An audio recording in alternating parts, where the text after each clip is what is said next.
Delivery परे जदि पेट fully जाइछि एवं पोशाक फिट हेउनाही तेबे ओजन ह्रास करने अत्यंत गुरुत्वपूर्ण।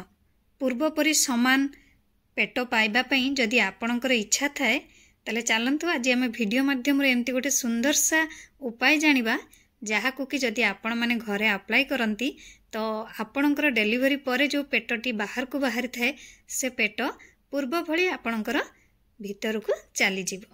गुड आफ्टरनून आपण मानक समस्त को मो तरफ नमस्कार। आशा करछि आपण माने समस्त भलरे थिबे मु भी भलरे अछि। चलंतु वीडियो आरंभ करबा किंतु वीडियो आरंभ करबा पूर्वरु आपण मानक भितर केही जदि आज मो चैनल ले नुआ थांती ताले प्लीज प्रथम मो चैनल को सब्सक्राइब कर दियंतु पाखर थिबा बेल आइकन को क्लिक करंतु जहा फल मो नुआ नुआ वीडियो रो नोटिफिकेशन आपण मानक पाखरे खूब शीघ्र पहुंची जिवो। ताले चलंतु वीडियो आरंभ करबा। गर्भधारण हेउछि महिलांक जीवनर सबुठारु सूक्ष्म एवं गुरुत्वपूर्ण समय। एही समय मध्यरे तांको अनेक परिवर्तन अतिक्रम करबाकू पड़ी थाए। अनेक असुविधा परे जणे गर्भवती महिला एक संतान प्रसव करिबारे सक्षम होइथाए। तांकर समस्या एठारे शेष हुए नाही। हार्मोनाल परिवर्तन हेतु सेमानकर ओजन प्रसव परे वृद्धि पाई थाए। साधारणतः लोक माने विश्वास करंती जे यह सिजेरियन डेलीवरी रे होई थाए, किंतु बेले बेले साधारण प्रसव करुथुबा महिला माने मध्य सेमानकर पेट को खोला करि थांती जहाकु प्रसव परवर्ती ओजन वृद्धि कुहा जाए। निज पोशाक से टाइम रे फिट हुए नाही। प्रसव परे हासिल होइथिबा ओजन ह्रास करिबा महिला मानक पई एक कष्टकर कार्य होई थाए। मां हेबा परे जदि आपण आपणकर पेट विषय चिंता करूछंती तेबे आसंतु आज आम सुंदर सा टिप्स गोटे जानिबा जहा साहाय्य रे आपणकर ओजन ह्रास करि परिबे। सेथिपई आमे गोटे ड्रिंक्स बनेबा। ड्रिंक्स बनेबा पई हमकु एबे गैस लगेया पई पड़िबो। गैस ऑन करी पैन बसेबा। पैन रे आमे 2 ग्लास पानी दबा। काचो ग्लास रे आपण माने 2 ग्लास पानी देबे। पानी को एबे टिके नख उषुम हला पर्यंत अपेक्षा करिवे। ता भितरे आपण माने 1 इंच रो अदा नेबे। अदा को कोन करबे ना ग्रेट कर देबे। ग्रेट करकी से पानी रे मिसेबे। ता सहित आपण माने 2टी अलैच देबे। 1 इंच रो दालचीनी देबे। आधा चामच जीरा देबे।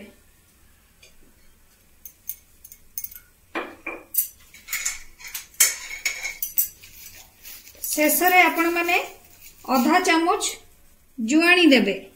एकु एबे आपण माने भल्लो भाबरे मीडियम फ्लेम रे फुटीबा पई 5 मिनिट पाखापाखी छाड़ी देबे।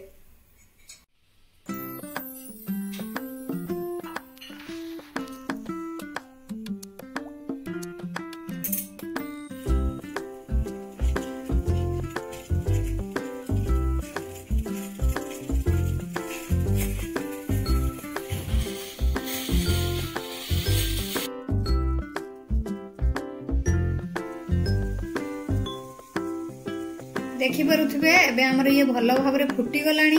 ता सहित कलर भी चेंज हे गलानी। आपण माने एबे कोन करिवे ना एकु गैस बंद करी एकु स्टेनर साहाय्य रे छाणी देबे। किंतु जते बेले आपण माने पीबे एकु नख उषुम थिला अवस्था रे पीबे, ठंडा करिवे नाही। ताले चलंतु आमे एबे एकु छाणी दबा।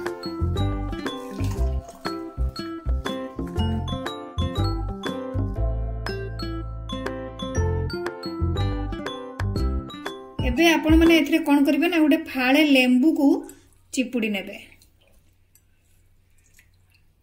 फाळे लेंबू को चिपुडी नै सारला परे आपण माने एको भलो भाबरे मिसेई नेबे। मिसेई नै कि आपण माने कोन करिवे ना नख उषुम थिला अवस्था रे आपण माने एको पीबे। सकाळे खाली पेट रे पीबे।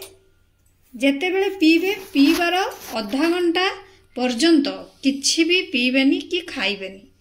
एकु पी सारला परे आपण माने आधा घंटे वेट करिवे। एहा सहित प्रसव परे शिशु को स्तन्यपान कराइबा अत्यंत गुरुत्वपूर्ण। एहा केवल शिशु पई नुहे बरं आपणकर वर्धित ओजन ह्रास करने भल। ଯେତେ ସ୍ତନ୍ୟପାନ କରିବେ ସେତେ ଅଧିକ ଚର୍ବି ହ୍ରାସ ହେବ। ବାସ୍ତବରେ ପ୍ରସବ ପରେ ଶରୀରରେ ଥିବା ଅଧିକାଂଶ ଚର୍ବି ଏବଂ କ୍ୟାଲୋରି କ୍ଷୀର ଉତ୍ପାଦନରେ ବ୍ୟବହୃତ ହୁଏ। ଏହା ଓଜନ ହ୍ରାସକୁ ସହଜ କରିଥାଏ। ବିଶେଷଜ୍ଞମାନେ କହିଥାନ୍ତି ଯେ ପ୍ରସବ ପରେ 6 ମାସ କିମ୍ବା 1 ବର୍ଷ ପାଇଁ ସୁସ୍ଥ ରୁଟିନ୍ ଅନୁସରଣ କରିବାକୁ ପରାମର୍ଶ ଦେଇଥାନ୍ତି। ସର୍ବଦା ଉଷୁମ ପାନୀୟ ପିଇବା ଉପରେ ଗୁରୁତ୍ୱ ଦେଉଥିବା ବେଳେ ଆପଣଙ୍କ ଖାଦ୍ୟରେ ସନ୍ତୁଳିତ ଏବଂ ପୁଷ୍ଟିକର ଖାଦ୍ୟ ଅନ୍ତର୍ଭୁକ୍ତ କରିବା ପାଇଁ ପରାମର୍ଶ ଦେଇଥାନ୍ତି।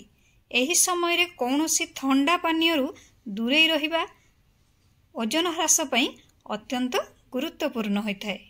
ଏହି ପାଣିକୁ ସକାଳେ ଖାଲି ପେଟରେ ପିଇବା ସହିତ ଆପଣମାନେ ସନ୍ଧ୍ୟାରେ ଚା ବଦଳରେ ଏହି ପାଣି ପିଇପାରିବେ। ଏହାକୁ ପିଇବା ଦ୍ୱାରା ଅନେକ କ୍ୟାଲୋରି ଆପଣଙ୍କର ଜଳିଯାଏ, ଯାହାଫଳରେ ଆପଣଙ୍କର ଓଜନ ଶୀଘ୍ର ହ୍ରାସ ହୋଇଥାଏ। ପ୍ରସବ ପରେ ପେଟରେ ଗୋଟେ ଟାଇଟ୍ କପଡ଼ା ବାନ୍ଧିବାକୁ ଅନେକ ପ୍ରାଚୀନମାନେ ପରାମର୍ଶ ଦିଅନ୍ତି। ଏହା ପେଟ ଏବଂ ମେରୁଦଣ୍ଡକୁ ବହୁତ ସାହାଯ୍ୟ କରିଥାଏ। ତା ସହିତ ଏହି ପଦ୍ଧତି ଓଜନ ହ୍ରାସ କରିବାରେ ମଧ୍ୟ ସାହାଯ୍ୟ କରିଥାଏ। ବାସ୍ତବରେ ଆଜିକାଲି ବଜାରରେ ଅନେକ ପ୍ରକାର ବେଲ୍ଟ ଉପଲବ୍ଧ ହେଲାଣି। ଯଦି ଆପଣଙ୍କ ପାଖରେ ବେଲ୍ଟ ନାହିଁ ତ ପେଟରେ ଆପଣମାନେ ଗୋଟେ ସୂତା କପଡ଼ା ମଧ୍ୟ ବାନ୍ଧିପାରିବେ। ଏହି କାରଣରୁ ପ୍ରସାରିତ ଗର୍ଭାଶୟ କିଛି ଦିନ ମଧ୍ୟରେ ଏହାର ଆକାରକୁ ଫେରିଯାଏ ଏବଂ ପେଟର ଚର୍ବି ଧୀରେ ଧୀରେ କମିବା ଆରମ୍ଭ କରିଥାଏ। ଏକ ସୁସ୍ଥ ଖାଦ୍ୟ ଖାଇବା, ସ୍ତନ୍ୟପାନ କରାଇବା ଏବଂ ବ୍ୟାୟାମ କରିବା ପରେ ପ୍ରସବ ପରେ ଓଜନ ହ୍ରାସ କରିବାରେ ଏସବୁ ସାହାଯ୍ୟ କରିଥାଏ। ଆଶା କରୁଛି ଆପଣମାନଙ୍କୁ ଭିଡ଼ିଓଟି ଭଲ ଲାଗିଥିବ, ଆପଣମାନଙ୍କ ପାଇଁ ବହୁତ ହେଲ୍ପଫୁଲ୍ ବି ମଧ୍ୟ ହୋଇଥିବ।